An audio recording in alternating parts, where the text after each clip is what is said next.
Neemias 13. A lei de Moisés estava sendo lida em voz alta para o povo. Então chegaram ao trecho que diz que nunca seria permitido que nenhum amonita ou moabita se juntasse ao povo de Deus.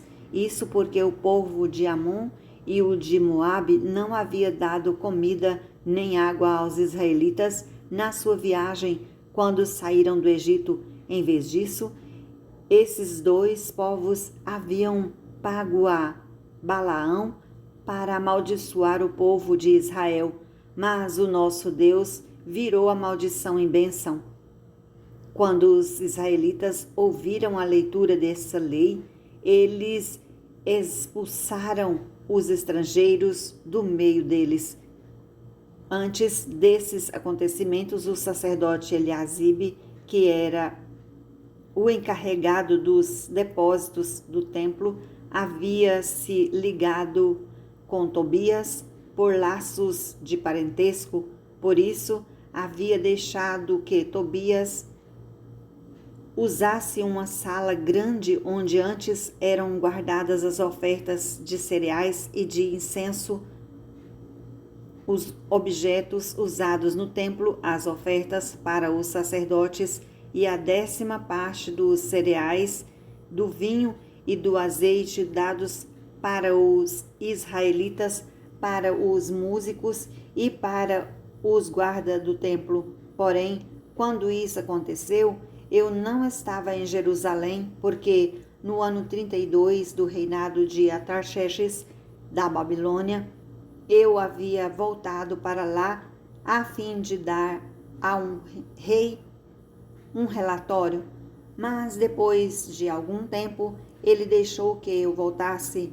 Então voltei para Jerusalém e fiquei sabendo do mal que Eliasibe havia feito, deixando que Tobias usasse uma sala do templo. Eu fiquei tão furioso que joguei todos os móveis de Tobias para fora da sala. Depois dei ordem para que a sala fosse purificada e que os objetos do templo, as ofertas, os cereais e o incenso fossem colocados ali de novo. Eu soube também que os músicos do templo, os outros levitas, haviam saído de Jerusalém e voltado para as suas fazendas, porque o povo não estava dando o suficiente para o sustento deles. Então repreendi as autoridades por deixarem que o templo ficasse abandonado. Depois trouxe de volta para o templo os levitas e os músicos e os coloquei de novo nos seus postos. Aí todo o povo de Israel começou de novo a trazer para o depósito do templo a 10ª parte dos cereais e de vinho e do azeite.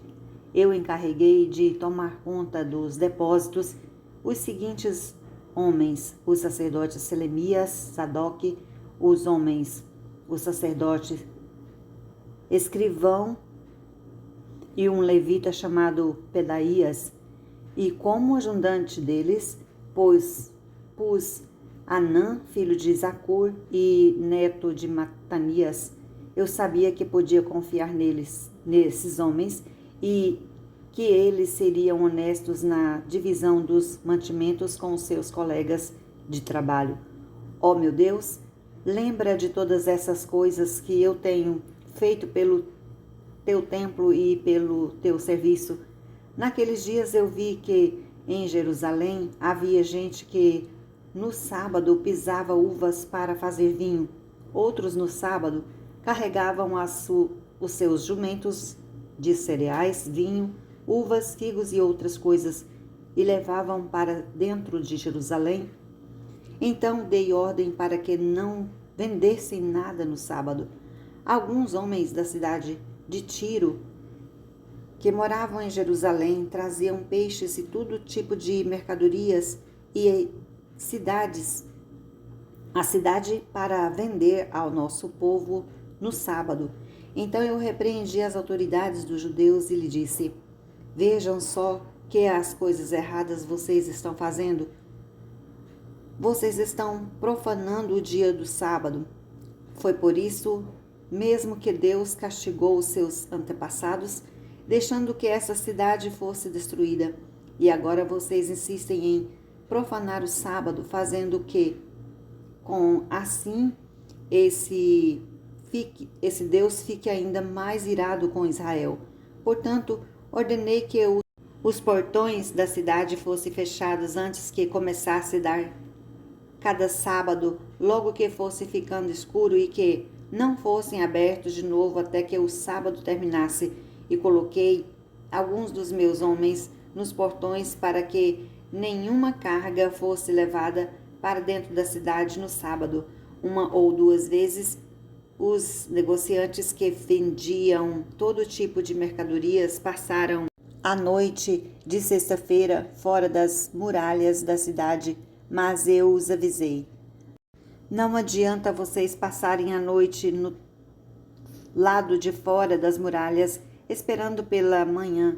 Se vocês fizerem isso de novo, eu usarei a força. Daí em diante, eles não voltaram mais no sábado.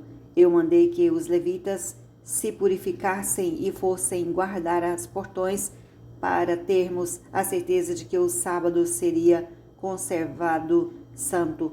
O meu Deus lembra de mim? Ó meu Deus, lembra de mim, por isso também, e tem piedade de mim por causa do teu grande amor.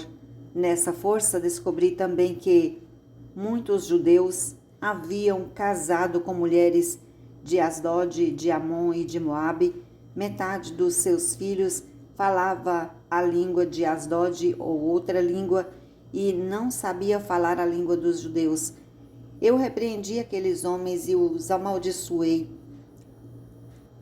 Bati neles e arranquei os seus cabelos, e exigi em nome de Deus que fizessem a promessa de que nunca mais se eles nem os seus filhos casassem com estrangeiras. Eu disse a eles: foram mulheres estrangeiras que fizeram o rei Salomão pecar. Ele era mais famoso do que todos os reis de outras nações. Deus o amou e o pôs como rei em todos os povos de Israel. E, no entanto, eles caiu nesse pecado. Será que nós vamos seguir o exemplo dele e desobedecer o nosso Deus, casando com mulheres estrangeiras? Joiada era filho de Eliasibe e grande sacerdote. Porém, um dos filhos de Joiada havia casado com uma filha de Sambalate, da cidade de Bet-Aron. Por isso, eu expulsei Joiada de Jerusalém. Oh, meu Deus, lembra de como essas pessoas mancharam não somente o ofício de sacerdote, como também a aliança que fizesse com os sacerdotes e com os levitas. Eu purifiquei o povo de tudo que era estrangeiro. Fiz regulamentos para os sacerdotes e para os levitas, a fim de que cada um soubesse qual era a sua tarefa. Organizei o fornecimento da lenha e a ser usado nos sacrifícios para que fosse trazida no templo certo, e fiz regulamentos a respeito das ofertas dos primeiros cereais e das primeiras frutas colhidas pelo povo. Lembra de tudo isso, ó Deus, e me abençoa.